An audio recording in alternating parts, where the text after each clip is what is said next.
So today we will start our fourth unit of the course optical network and satellite communication. तो इसमें दो part थे।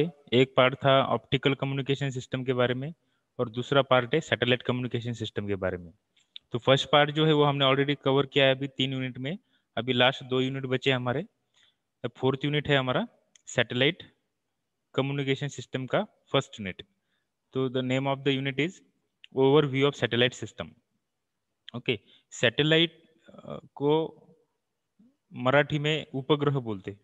उपग्रह मतलब जैसे नेचुरल सैटेलाइट होता है और एक आर्टिफिशियल सैटेलाइट होता है। ठीक है। तो मून को, जैसे मून हमें मालूम है सबको, मून ये अर्थ का सैटेलाइट है और वो नेचुरल सैटेलाइट है। ओके, वो अर्थ के अराउंड घूमता है। ठीक है। और जब वो अर्थ को एक चक्कर लगाता है तो एक मंथ होता है, हम बोलते हैं। जब चांद अर्थ को एक चक्कर लगाता है तब एक महीना होता है। तो वो नेचुरल सैटेलाइट रहता है। ठीक है। तो जैसे नेचुरल सैटेलाइट रहता है वैसे आर्टिफिशियल सैटेलाइट है। आर्टिफिशियल सैटेलाइट जो मैन मेड रहता है, जो ह्यूमन ने उसको डिजाइन किया है, मैन्युफैक्चर किया है, इन्वेंट किया है, और वो हम कम्युनिकेशन पर्पज के लिए बेसिकली यूज करते हैं। ठीक है। Communication purpose, broadcasting purpose, weather forecasting purpose के लिए, और डिफरेंट कुछ स्पेस रिसर्च करने के लिए भी हम उसका यूज करते हैं। ओके। तो उसमें क्या क्या सिलेबस है, कौन से पॉइंट हमें डिस्कस करना है, वो हम देखेंगे। हम पहले सैटेलाइट का वर्किंग प्रिंसिपल देखेंगे। उसके बाद concept and basic components in satellite system. Satellite system की कॉन्सेप्ट क्या है और उसके कौन से बेसिक कंपोनेंट्स होते हैं, कौन से कंपोनेंट मिला के सैटेलाइट बनता है। अर्थ सेगमेंट देखेंगे हम क्या है। तो एक्चुअली सैटेलाइट कम्युनिकेशन करने के लिए सिर्फ सैटेलाइट ही नहीं होता। सैटेलाइट को कम्युनिकेशन करने के लिए अर्थ पे अर्थ स्टेशन एंटेनास भी हमें यूज करना होता है। तो उसको अर्थ सेगमेंट बोलते हैं, वो भी हम देखेंगे। फिर स्पेस सेगमेंट। स्पेस सेगमेंट मतलब जो सैटेलाइट कम्युनिकेशन सिस्टम की जो बॉडी, जो पार्ट स्पेस में उसको इंस्टॉल किया होता है, उसको स्पेस सेगमेंट बोलते हैं। उसके बाद एक्टिव एंड पैसिव सैटेलाइट क्या होते हैं वो देखेंगे। फिर जियो stationery and Jio synchronous satellite के बारे में देखेंगे, जो कम्युनिकेशन एंड ब्रॉडकास्टिंग पर्पज के लिए यूज होता है। उसके बाद frequency allocation for satellite services. Different satellite services रहते हैं, इंटरनेट की सर्विस, मोबाइल की सर्विस, टीवी की सर्विस, जीपीएस की सर्विस, नेविगेशन की सर्विस। तो ये डिफरेंट सर्विसेज के लिए कौन से फ्रीक्वेंसी बैंड अलॉट अलॉट किए रहते हैं, वो भी हम डिस्कस करेंगे इसमें। फिर अपलिंक एंड डाउनलिंक फ्रीक्वेंसी क्या होती है वो देखेंगे। जो अर्थ स्टेशन से सैटेलाइट को जो सिग्नल हम भेजते हैं, वो फ्रीक्वेंसी को अपलिंक फ्रीक्वेंसी बोलते हैं। सैटेलाइट से जो अर्थ स्टेशन पे जो सिग्नल आता है उसको डाउनलिंक फ्रीक्वेंसी बोलते हैं। तो वो डिफरेंट रहती है, वो कितनी रहती है, क्यों डिफरेंट रहती है, उसके बारे में हम देखेंगे। फिर satellite frequency bands, basic terminologies used in satellite communication. Satellite communication में कुछ टर्मिनोलॉजीज हम यूज करते हैं, उसके बारे में देखेंगे, हम उसकी डेफिनेशन देखेंगे। लैटिट्यूड क्या होता है, लॉन्जिट्यूड क्या होता है, उसके बाद लुक एंगल, बाद में elevation angle, then station keeping क्या होता है, उसके बाद propagation delay time, velocity, look angle and footprint. ये जो डिफरेंट टर्मिनोलॉजीज है उसके बारे में हम डिस्कस करेंगे। Then next, communication satellite. Communication satellite मतलब जिस सैटेलाइट का यूज करके हम कम्युनिकेशन करते हैं। तो कम्युनिकेशन सैटेलाइट के जो डिफरेंट ऑर्बिट्स रहते हैं, ऑर्बिट मतलब एक ऐसा इनविजिबल पाथ रहता है जिस पाथ में सैटेलाइट घूमता है अर्थ के around. Okay, that is called orbit. और उस ऑर्बिट कौन से रहते हैं उसके टाइप्स हम देखेंगे। एलईओ, लो अर्थ ऑर्बिट, जो अर्थ के एकदम करीब रहता है। बाद में मीडियम अर्थ ऑर्बिट, जो लो अर्थ ऑर्बिट से थोड़ा सा ज़्यादा डिस्टेंस पे होता है। उसके बाद एलिप्टिकल ऑर्बिट। उसके बाद जीईओ, जियो सिंक्रोनस ऑर्बिट, जो स्टेडी रहता है, जिसका और अर्थ का स्पीड सेम रहता है, और जो जनरली ब्रॉडकास्टिंग और कम्युनिकेशन पर्पज के लिए यूज होता है। फिर parameters and characteristics of various orbit. Different orbit के पैरामीटर्स, उसकी कैरेक्टरिस्टिक्स। फिर केपलर्स लॉ देखेंगे हम। केपलर्स लॉ का यूज करके हम सैटेलाइट को ऑर्बिट में क्या करते हैं, ऑर्बिट में उसको फिक्स करते हैं, उसको लॉन्च करते हैं। वो केपलर्स के लॉ हम देखेंगे। फिर अपोगी एंड पेरिगी हाइट्स हम क्या होते हैं वो देखेंगे, अपोगी हाइट, पेरिगी हाइट। उसके बाद ऑर्बिट परटर्बेशन देखेंगे। Effects of non spherical earth. Earth actual spherical नहीं होती, वो थोड़ी सी नॉन स्पेरिकल होती है, तो उसका क्या इफेक्ट होता है सैटेलाइट पे वो देखेंगे। उसके बाद एटमॉस्फेरिक ड्रैग, क्या है होता है वो देखेंगे। फिर effect of eclipse on satellite motion, जो एक्लिप्स आता है, ग्रहण ज्यादा म्हणतो अपन, वो एक्लिप्स का क्या इफेक्ट होता है सैटेलाइट के मोशन पे, वो सब चीजें हम अभी डिस्कस करने वाले हैं इसमें। सो बहुत सारे पॉइंट्स है इस यूनिट में, वो डिस्कस करना है हमें। Okay, so one by one हम अभी डिस्कस करेंगे। तो फर्स्ट है हमारा सैटेलाइट कम्युनिकेशन। क्या होता है सैटेलाइट कम्युनिकेशन? जैसे मैंने ऑलरेडी आपको बोला है कि ये सैटेलाइट कम्युनिकेशन, ये कम्युनिकेशन के लिए यूज करने वाला जो सैटेलाइट होता है, जो सैटेलाइट हम कम्युनिकेशन पर्पज के लिए यूज करते हैं, तो कम्युनिकेशन के लिए यूज किया जाने वाला सैटेलाइट, उसको हम बोलते हैं सैटेलाइट कम्युनिकेशन। तो सैटेलाइट कम्युनिकेशन एक पूरी सिस्टम होती है, ये कोई एक डिवाइस नहीं है। ओके, ये एक पूरी सिस्टम है जिसमें मल्टीपल डिवाइसेस इंक्लूड होते हैं, जिसमें डिफरेंट सेगमेंट्स इंक्लूड होते हैं, अर्थ सेगमेंट, स्पेस सेगमेंट। तो पर्टिकुलरली हम इस सैटेलाइट के कम्युनिकेशन के लिए कैसे यूज होता है उसके बारे में ही डिस्कस करेंगे। तो अ, ये सैटेलाइट स्टार्ट करने से पहले मैं एक्चुअली एक रशिया जो था, रशिया के सैटेलाइट कम्युनिकेशन की हिस्ट्री के बारे में थोड़ा बताऊंगा कि रशिया ने फर्स्ट टाइम क्या किया था कि मून पे एक एंटेना का ब्रॉडकास्टिंग किया था एक्चुअली। तो एक एंटेना से क्या किया था, एक सिग्नल उन्होंने ब्रॉडकास्ट किया था मून की तरफ। तो मून हमें मालूम है जनरली मून का डिस्टेंस अर्थ से ये नियर अबाउट 4 लाख किलोमीटर के डिस्टेंस पे मून है। तो जब सिग्नल उन्होंने भेजा था रशिया ने, तो सिग्नल भेजने के बाद उन्होंने वो सिग्नल मून पे गया और वहां से मून के सरफेस पे स्ट्राइक होके, वहां से रिफ्लेक्ट होके दुनिया के दूसरी एंड पे, अदर एंड पे वो सिग्नल उन्होंने रिसीव किया था। तो ये फर्स्ट जो सैटेलाइट कम्युनिकेशन की जो फर्स्ट इन्वेंशन है वो एक्चुअली रशिया से आया है, आर्टिफिशियल सैटेलाइट का। ओके, उन्होंने फर्स्ट मून को एज अ सैटेलाइट बोल के यूज किया था, इंटरमीडिएट बॉडी। क्योंकि अगर सपोज हमें एंटेना टू एंटेना सिग्नल अगर पूरे अर्थ में भेजना है तो ये पॉसिबल नहीं है। ठीक है, क्योंकि हमें मालूम है कि हमारी अर्थ कैसी है, अर्थ एक गोल होती है, ये इलिप्टिकल होती है। अगर एक अर्थ जो है हमारी, उस पे अगर हम एंटेना लगा के अगर सिग्नल अगर भेजना चाहते हैं तो ये प्रैक्टिकली पॉसिबल ही नहीं है, क्योंकि बीच में समंदर होता है, जंगल होते हैं, बड़े बड़े कुछ ऑब्स्टेकल्स होते हैं। तो वहां से हम antenna to antenna line of sight communication नहीं कर सकते। इसीलिए हम क्या करते हैं, एक इंटरमीडिएट बॉडी यूज करते हैं। और जो इंटरमीडिएट बॉडी क्या करती है, एक एंड से सिग्नल को रिसीव करती है और दूसरे एंड में सिग्नल को ट्रांसमिट करवाती है। मतलब वो कम्युनिकेशन होता है, हमें सिर्फ एक ही रिपीटर का यूज करके, एक ही मीडियम का यूज करके हम near about half of the earth में कम्युनिकेशन कर सकते हैं। ठीक है, तो इसीलिए हम सैटेलाइट यूज करते हैं। जो सपोज अभी इंडिया में एक सैटेलाइट यूज किया हमने, और अगर यूएसए में एक सैटेलाइट यूज किया, हमें मालूम है इंडिया अगर इस साइड में है तो यूएसए इस साइड में रहता है।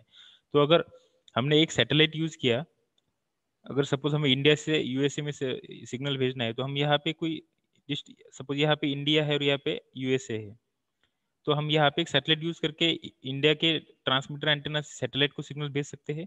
सैटेलाइट उसको डाउनलिंक में कन्वर्ट करके फिर से यूएसए के अर्थ स्टेशन एंटेना को भेज सकता है। अगर सपोज हमें एंटेना से कम्युनिकेशन करना है इंडिया से यूएसए तक, तो ये बहुत ही डिफिकल्ट काम है। हमें बीच बीच में 100 किलोमीटर 200 किलोमीटर तक एंटेना बिठाना पड़ेगा, और वो प्रैक्टिकली बहुत ही डिफिकल्ट होता है। इसीलिए सैटेलाइट कम्युनिकेशन का इन्वेंशन हुआ। और वो फर्स्ट रशिया ने उस पर एक्सपेरिमेंट किया था, और उन्होंने मून को ही सैटेलाइट बोल के यूज किया था, और उनका एक्सपेरिमेंट वो सक्सेसफुल भी हुआ था। तब तब जाके उन्होंने फर्स्ट सैटेलाइट का लॉन्चिंग किया था, फर्स्ट सैटेलाइट इन्वेंट किया था। और फर्स्ट सैटेलाइट लॉन्च करने वाला जो कंट्री थी वो रशिया ही थी, जिन्होंने स्पुतनिक नाम का फर्स्ट सैटेलाइट लॉन्च किया था। Okay, the use of satellite in communication system has become very common nowadays. This is because satellite can see very large area of the earth. वो अर्थ का बहुत लार्ज एरिया देख सकता है, क्योंकि वो अर्थ के बहुत ऊपर रहता है। जनरली कम्युनिकेशन सैटेलाइट अर्थ से 36,000 किलोमीटर दूर रहता है। अब 36,000 किलोमीटर मतलब बहुत ही दूर हो गया। तो वो जनरली अर्थ का 40% पार्ट कवर कर सकता है। ठीक है, so hence the satellite can form a star point of a communication net to link many users together simultaneously. This will include users widely separated geographically, जो जोग्राफिकली दूर दूर है यूजर्स, तो उनको भी वो एक साथ जोड़ सकता है। Satellite. The construction and launch cost of the satellite are extremely high. उसका कंस्ट्रक्शन करना, उसको लॉन्च करना, ये बहुत ही डिफिकल्ट काम होता है और बहुत कॉस्टलेस भी होता है। तो कोई भी उसे नहीं कर सकता। इंडिया में जैसे इंडियन स्पेस रिसर्च ऑर्गेनाइजेशन होती है, वो क्या करती है, उसको मैन्युफैक्चर भी करती है और उसको लॉन्च भी करती है। जैसे अमेरिका में नासा होती है, ठीक है, यूरोप में ईसा होती है। तो ऐसे डिफरेंट स्पेस एजेंसीज होते हैं डिफरेंट कंट्रीज में, वो उसको बनाती है और लॉन्च भी करती है। तो उसकी कॉस्ट बहुत हाई रहती है और ये बहुत ही क्रिटिकल टेक्नोलॉजी होती है। That means the cost of the short distance satellite link is approximately same as that of the long distance link. ठीक है, उसका शॉर्ट डिस्टेंस की कॉस्ट, अगर दो सैटेलाइट में शॉर्ट डिस्टेंस में कम्युनिकेशन करना है तो उस सैटेलाइट को लॉन्ग डिस्टेंस में भी हमने प्लेस किया तो भी उतनी ही कॉस्ट आती है। Therefore the satellite communication system is economical only when the system is used continuously and a large number of users use it. Costly है, एक्सट्रीमली कॉस्टली है, ओके, कॉम्प्लिकेटेड भी है। पर अगर बहुत सारे यूजर अगर उसको यूज कर पाते हैं और उसका अगर कंटिन्यूअस यूज होता है तभी ये हमें इकोनॉमिकल हो सकती है। तो ऑलरेडी बहुत सारे यूजर्स होते हैं सर्विसेज यूज करने वाले। अब घर घर में टीवी होती है, अब तो एक घर में दो दो तीन तीन टीवी होती है। हर हर आदमी इंटरनेट यूज करता है। उसके बाद हर आदमी रेडियो सुनता है, हर आदमी जीपीएस का यूज करता है, हर आदमी नेविगेशन का यूज करता है। तो ऑब्वियसली ये जो सर्विसेज है ये सब यूज ही करते हैं। तो नंबर ऑफ यूजर जो इन्वॉल्व हुए सैटेलाइट सर्विसेज का यूज करने में, वो लार्ज होने के कारण ये जो टेक्नोलॉजी है वो हर आदमी के लिए इकोनॉमिकल है। ओके, तो कम्युनिकेशन यूजिंग सैटेलाइट। अब सैटेलाइट का यूज करके कैसे कम्युनिकेशन होता है? Artificial satellite orbits revolves around the earth in exactly same manner as electron revolves around the nucleus of an atom. जैसे एटम के न्यूक्लियस के अराउंड जैसे इलेक्ट्रॉन घूमता है वैसे ही सैटेलाइट अर्थ के अराउंड घूमता है। The path in which satellite moves are called as orbit. मैंने ऑलरेडी आपको बताया कि जिस पाथ से, वो इनविजिबल पाथ रहता है, स्पेस से वो ट्रेवल करता है, तो जिस पाथ से सैटेलाइट घूमता है अर्थ के अराउंड उसको ऑर्बिट बोलते हैं। Okay, so orbit is nothing but an invisible path around which, through which satellite rotates around the earth. तो orbits are different types. Orbit के डिफरेंट टाइप रहते हैं, synchronous, polar, inclined, out of which the synchronous and geostationary orbit is used for the geostationary satellite. Geostationary takes exactly 24 hours to complete one revolution around the earth, therefore they appears to be stationary. अब जैसे अर्थ खुद खुद के around जब अर्थ एक rotation complete करती है तब वो उसको 24 आवर्स लगते हैं। ठीक है, तो हम क्या करते हैं, अगर हमें कंटिन्यूस ब्रॉडकास्टिंग करना है एक पर्टिकुलर रीजन में, तो हम एक सैटेलाइट अर्थ के ऊपर उसको लॉन्च करते हैं, जिसकी जनरली हाइट 36,000 किलोमीटर ये होती है। तो वो सैटेलाइट अर्थ के स्पीड के इक्वल घूमता है, मतलब जिस स्पीड से अर्थ खुद के अराउंड घूमती है उसी स्पीड से वो घूमता है। और अर्थ खुद के अराउंड एक रोटेशन कंप्लीट करने के लिए अगर 24 आवर्स लगाती है तो वो सैटेलाइट भी अर्थ के अराउंड घूमने के लिए 24 आवर्स का समय लेता है। तो उसकी वजह से क्या होता है, अर्थ का और उसका स्पीड सिंक्रोनस होता है, सेम होता है, और उसकी वजह से वो सैटेलाइट हमें स्टेशनरी नजर आता है। स्टेशनरी मतलब वो जहाँ से लॉन्च किया है वहीं पे हमें दिखता है। दिखता है मतलब आंखों से नहीं दिखता, वहां पे होता है और वो सेम रीजन को ब्रॉडकास्टिंग करता है। ठीक है, the satellite can be use for variety of purposes depending on the type of application. Okay, उसके डिफरेंट पर्पज होते हैं, जैसे मैंने आपको बोला इंटरनेट हो गया, टीवी हो गया, रेडियो हो गया, जीपीएस हो गया। डिफरेंट उसकी क्या है सर्विसेज से, डिफरेंट पर्पजेस से कौन सा एप्लीकेशन, उस एप्लीकेशन के हिसाब से सैटेलाइट का मैन्युफैक्चरिंग होता है, उसके हिसाब से सैटेलाइट की सर्विसेज होते हैं, सैटेलाइट के डिफरेंट फ्रीक्वेंसी बैंड होते हैं। Okay, the satellites are classified into following categories. अब सैटेलाइट का क्लासिफिकेशन होता है कम्युनिकेशन सैटेलाइट में, फिर रिमोट सेंसिंग सैटेलाइट में, उसके बाद वेदर सैटेलाइट में, और फिर साइंटिफिक सैटेलाइट में। हम जो कम्युनिकेशन करते हैं, इंटरनेट हो गया, मोबाइल हो गया, या हम टीवी का जो टीवी ब्रॉडकास्टिंग में टीवी ट्रांसमीटर रिसीवर, ये जो कम्युनिकेशन होता है वो कम्युनिकेशन सैटेलाइट से होता है। और वो जनरली जियो सिंक्रोनस सैटेलाइट रहता है। जियो सिंक्रोनस सैटेलाइट की वजह से कम्युनिकेशन होता है, उसको पूरी कम्युनिकेशन सैटेलाइट भी बोलते हैं। उसका स्पीड और अर्थ का स्पीड सेम रहता है, अ, और अर्थ एक रोटेशन कंप्लीट करने के लिए 24 आवर्स लेती है, तो वो भी एक रोटेशन मतलब एक अर्थ के अराउंड एक रिवॉल्यूशन कंप्लीट करने के लिए 24 आवर्स ही लेता है। बाद में रहता है रिमोट सेंसिंग सैटेलाइट। अगर अर्थ में कोई रिमोट एरिया है, सपोज नॉर्थ पोल पे, साउथ पोल पे, तो वहाँ पे रिमोट एरिया को सेंस करने के लिए भी कुछ रिमोट सेंसिंग सैटेलाइट रहते हैं जो अर्थ के बहुत क्लोज रहते हैं, और वो रिमोट एरिया का क्या करते हैं, सेंस करते हैं। सेंस करते हैं मतलब उसको रिमोट एरिया को कुछ उस एरिया में जो भी कुछ सपोज वहाँ का, उस एरिया में अगर सपोज कोई चीज़ हमारी खोई है या वहाँ पे कोई रिसर्च करना है, उस एरिया में कौन से चीज़ें हैं वो देखना है, तो हम रिमोट सेंसिंग सैटेलाइट का यूज़ करते हैं। ओके, उसके बाद वेदर सैटेलाइट। वेदर सैटेलाइट क्या होता है, ये हमें वेदर फॉरकास्टिंग देता है। वेदर फॉरकास्टिंग मतलब कब बारिश आ रही है, कितना टेम्परेचर रहेगा, सपोज कोई तूफान आने वाला है या कोई अर्थक्वेक है, वॉटेवर कुछ भी अगर सपोज नेचुरल कैलामिटीज रही तो ये वेदर सैटेलाइट हमें बताता है। उसके बाद साइंटिफिक सैटेलाइट रहते हैं जो साइंटिफिक पर्पजेस के लिए यूज होते हैं। ओके, स्पेस रिसर्च के लिए यूज होते हैं, वो उसको बोलते हैं scientific satellites. Principle of satellite communication, क्या प्रिंसिपल है सैटेलाइट कम्युनिकेशन की। जियो stationery communication satellite is basically relay station. Relay मतलब क्या, जो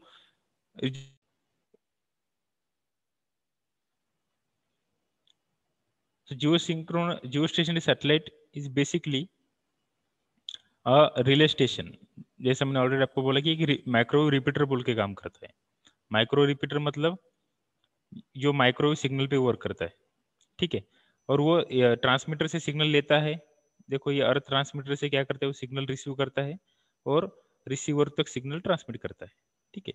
ये अर्थ के दो एंड पे, किसी भी एंड पे ये सैटेलाइट हो सकते हैं। ये डिश एंटेना होता है यहाँ पे सैटेलाइट में, जो अर्थ का ट्रांसमीटर, ये देखो ट्रांसमिटिंग अर्थ एंटेना है और ये रिसीविंग अर्थ एंटेना है। ये हमारी अर्थ है जो जो कैसी होती है, स्पेरिकल शेप की होती है। तो ट्रांसमिटिंग अर्थ स्टेशन का डिश एंटेना सैटेलाइट को सिग्नल ट्रांसमिट करता है उस, और वो जिस फ्रीक्वेंसी का सिग्नल वो ट्रांसमिट करता है सैटेलाइट को, उसको अपलिंक फ्रीक्वेंसी बोलते हैं, जो जनरली 6 गीगाहर्ट्ज होता है। और जिस सिग्नल में वो सैटेलाइट क्या करता है, अपलिंक सिग्नल को रिसीव करता है, फिर उसको फ्रीक्वेंसी ट्रांसलेटर का यूज करके लो फ्रीक्वेंसी में कन्वर्ट करता है, उसको वो फ्रीक्वेंसी कम करता है और उसको डाउनलिंक फ्रीक्वेंसी बोलते हैं। और वो डाउनलिंक फ्रीक्वेंसी, फिर वो डाउनलिंक फ्रीक्वेंसी में सिग्नल को वो रिसीविंग अर्थ स्टेशन में ट्रांसमिट करता है, ठीक है। सो डाउनलिंक फ्रीक्वेंसी जनरली 4 गीगाहर्ट्ज की होती है, इसलिए उसको एज ए रिपीटर बोल के रिपीटर हम बोलते हैं। उसका काम सिर्फ क्या है कि ट्रांसमीटर का सिग्नल रिसीवर तक पहुंचाना। It receive signal from one earth station, amplifies it, improve the signal quality and radiate the signal back to the earth station. क्या काम करता है ये सैटेलाइट, ये 36,000 किलोमीटर ऊपर होता है अर्थ के। ये कितनी हाइट होती है, ये 36,000 किलोमीटर अराउंड। तो ये कि इसका काम क्या है कि अर्थ स्टेशन से सिग्नल लेना, उसका नॉइस रिमूव करना, उसको एम्पलीफाई करना, उसकी फ्रीक्वेंसी ट्रांसलेट करना और फिर से उसको ट्रांसमिट करना रिसीवर में, रिसीवर एंटेना को। ओके, सो नेक्स्ट है such relay system allows a communication with any corner of the world. तो कम्युनिकेशन दुनिया के किसी भी कॉर्नर में, दुनिया तो छोड़ दो, हम दूसरे प्लेनेट पे भी कम्युनिकेशन कर सकते हैं सैटेलाइट का यूज करके। ओके, तो द ब्लॉक डायग्राम और model of a satellite communication system. देखो ये सैटेलाइट कम्युनिकेशन सिस्टम की मॉडल, ये पूरी कम्युनिकेशन सिस्टम है। इसको earth station, earth transmitting antenna, earth station transmitting antenna, earth station receiving antenna और सैटेलाइट इटसेल्फ, ये सबको मिला के बोलते हैं सैटेलाइट कम्युनिकेशन सिस्टम। और एक्चुअली इसको, ये पर्टिकुलर बॉडी जो स्पेस में हमने लॉन्च की है उसको हम सैटेलाइट बोलते हैं, ठीक है।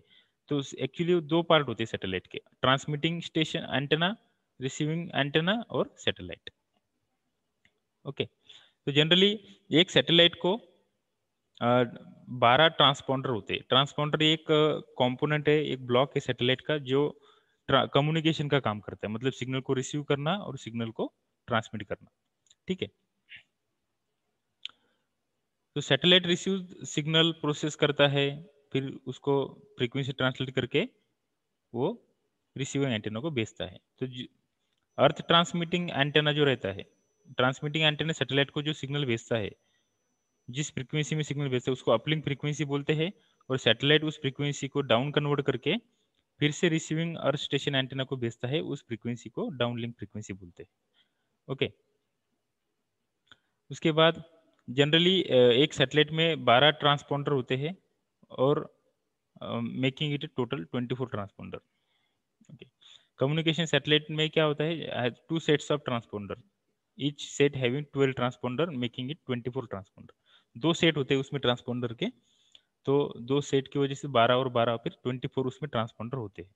Okay, each transponder has a bandwidth of 36 megahertz, और हर एक ट्रांसपॉन्डर में 36 मेगाहर्ट्ज की बैंडविड्थ होती है, और 36 मेगाहर्ट्ज का फिर सर्विसेज हम उसमें हम यूजर्स को दे सकते हैं या सर्विस प्रोवाइडर को दे सकते हैं, which is sufficient to handle at least 1 TV channel.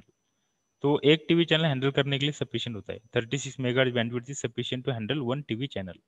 Okay, the uplink signal received by a transmitter or transponder is weak and downlink signal transmitted by the transponder is strong। देखो, जो signal अर्थ से हम satellite को भेजते हैं, तो satellite का transponder क्या करता है, उसे रिसीव करता है। तो रिसीव करने के बाद उस सिग्नल थोड़ा वीक रहता है, क्योंकि उसको अर्थ का पूरा एटमॉस्फेयर जो रहता है, पूरे जो लेयर्स है, ट्रोपोस्फेरिक लेयर्स, फिर ये जो डिफरेंट एटमॉस्फेरिक लेयर रहते हैं, वो लेयर उसको ओवरकम करके वहां पे जाना पड़ता है, अर्थ के ग्रेविटी के अगेंस्ट काम करना पड़ता है, इसीलिए वो सिग्नल सैटेलाइट तक जाने तक वीक होता है। और वीक होने के बाद सैटेलाइट क्या करता है, उसे रिसीव करता है, प्रोसेस करता है, उसका एम्पलीफिकेशन करता है, उसकी स्ट्रेंथ बढ़ाता है, और बाद में उसको ट्रांसमिट करता है फिर से अर्थ को। तो जो डाउनलिंक सिग्नल रहता है, अर्थ रिसीवर जिसको रिसीव करता है, जो सैटेलाइट का ट्रांसपॉन्डर उसे ट्रांसमिट करता है, वो क्या होता है, स्ट्रांग होता है। Okay, therefore to avoid the interference between them, the uplink and downlink frequencies are selected to be of different value। अगर एक सिग्नल है, हमने अर्थ ट्रांसमीटर से सैटेलाइट को ट्रांसमिट किया, सपोज अर्थ ट्रांसमीटर से सैटेलाइट को ट्रांसमिट किया, अगर वही फ्रीक्वेंसी से सिग्नल अगर हम सैटेलाइट रिसीवर को भेज रहे हैं, तो ड्यूरिंग अपलिंक एंड डाउनलिंक अगर सेम सिग्नल अगर क्रॉस हो रहा है एक दूसरे को, वही अपलिंक हो रहा है, वही डाउनलिंक हो रहा है सेम फ्रीक्वेंसी पे, तो वहां पे क्या हो सकता है, इंटरफेरेंस हो सकता है दो सिग्नल का। और वो इंटरफेरेंस अवॉइड करने के लिए हम जनरली अपलिंक की हुई फ्रीक्वेंसी और डाउनलिंक की हुई फ्रीक्वेंसी को अलग रखते हैं। ठीक है, then the operation of satellite takes place at a very high signal frequencies. बहुत ही ज्यादा फ्रीक्वेंसी, मैंने ऑलरेडी आपको बोला कि माइक्रोवेव रिपीटर है, मतलब उसमें हम माइक्रोवेव रेंज की फ्रीक्वेंसी यूज करते हैं कुछ गीगाहर्ट्ज में। इन द माइक्रोवेव रेंज में हम फ्रीक्वेंसी यूज करते हैं सैटेलाइट ट्रांसमिशन के लिए, सैटेलाइट कम्युनिकेशन के लिए।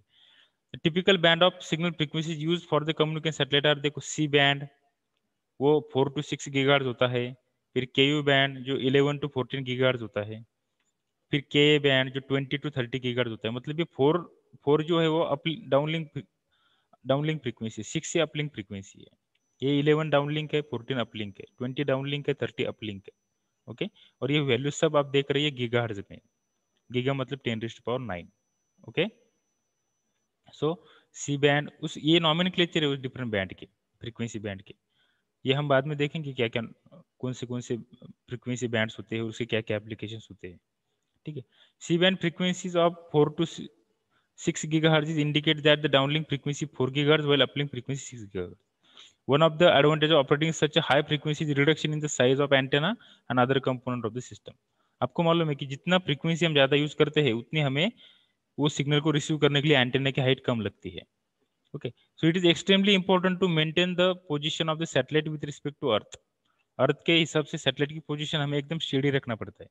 Therefore control routine such as station keeping, altitude control are executed from the control room in the earth station. तो अर्थ को कंटिन्यूअसली एक ऑर्बिट में रखना, उसकी स्पीड मेंटेन रखना, ये सब हमें उसकी जो कंट्रोलिंग है वो अर्थ स्टेशन से कंटिन्यू करनी पड़ती है 24/7।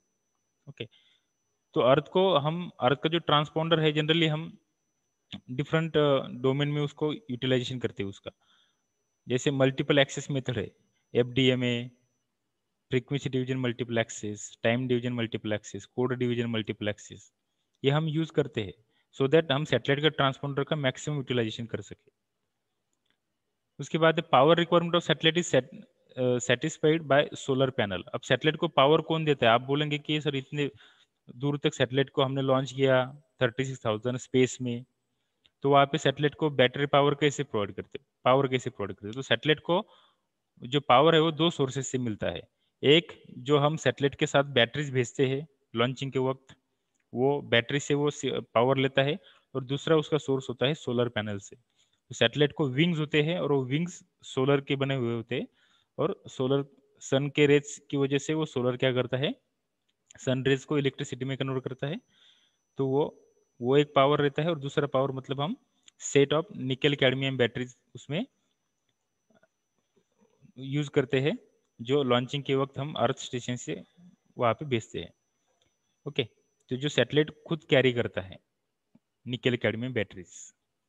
तो सैटेलाइट को पावर दो सोर्सेस से मिलती है, एक सोलर पावर से और दूसरे निकल कैडमियम बैटरीज से। ओके, और नेक्स्ट है benefits of satellite communication. Satellite communication के क्या क्या बेनिफिट्स है, ओके, वो हम देखेंगे अभी। It is possible to use satellite communication system for different applications such as scientific experiments, weather forecasting, mobile telephone, remote sensing, television, etc. ये सब एप्लीकेशन है सैटेलाइट के। उसके बाद जियो stationery satellite can cover the enter earth and hence they can be used for global communication. Jio synchronous satellite global communication के लिए use कर सकते हैं क्योंकि वो एंटर अर्थ को कवर कर सकती है। Satellite system have excellent error rates, error बहुत कम रहता है उसमें। Satellite services can be deployed almost instantly, हम इंस्टेंटली वो सर्विसेज डिप्लॉय कर सकते हैं। The cost of transmitting a message does not depends on distance to be travel. कितने डिस्टेंस पे हम सिग्नल भेज रहे हैं, सपोज आप व्हाट्सएप पे चैटिंग कर रहे हो किसी के साथ, तो आप जापान के दोस्त के साथ चैटिंग कर रहे हैं, या कोई यूएसए के दोस्त के साथ चैटिंग कर रहे हैं, या रशिया में के दोस्त के साथ चैटिंग कर रहे हैं, या आपके ही औरंगाबाद की सिटी में ही किसी कोने में अगर आप व्हाट्सएप मैसेज भेज रहे हो, तो आपको सेम ही कॉस्ट लगती है। ओके, सो कितने दूर तक आप मैसेज भेज रहे हैं उस पर कॉस्ट डिपेंड नहीं रहती। ओके, ये उसका बहुत बड़ा एडवांटेज है। फिर can monitor status of earth resources, earth के रिसोर्सेज का स्टेटस वो मॉनिटर कर सकता है।